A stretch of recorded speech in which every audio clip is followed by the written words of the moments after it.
Iran mengancam akan menyerang pangkalan-pangkalan militer Amerika Serikat yang berlokasi di Timur Tengah.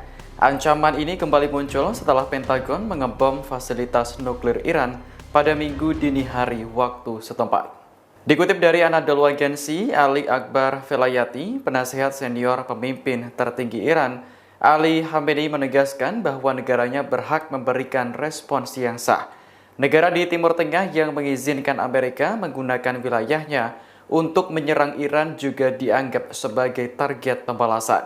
Komentar Velayati memberi sinyal kuat bahwa Iran segera menunaikan sumpahnya untuk menyerang pangkalan militer Amerika di Timur Tengah. Sumpah ini sebelumnya sempat dilontarkan oleh Menteri Luar Negeri Abbas Araghchi di tengah buntunya perundingan nuklir dengan Amerika. Namun Presiden Amerika Serikat Donald Trump secara mengejutkan mengumumkan bahwa negaranya telah bergabung dalam pertempuran dengan mengebom 3 situs nuklir Iran, yakni Natanz, Fordow, dan Isfahan. Padahal Gedung Putih sebelumnya mengatakan bahwa keputusan itu akan diumumkan 2 pekan lagi.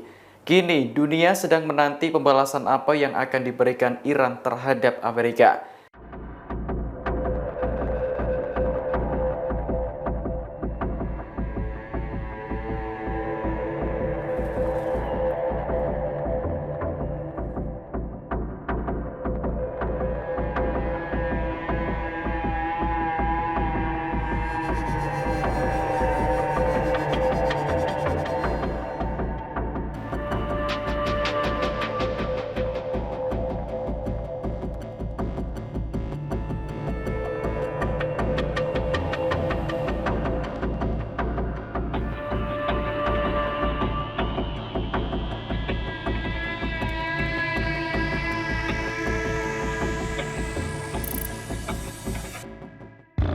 Download Tribun X sekarang, menghadirkan lokal menjadi Indonesia.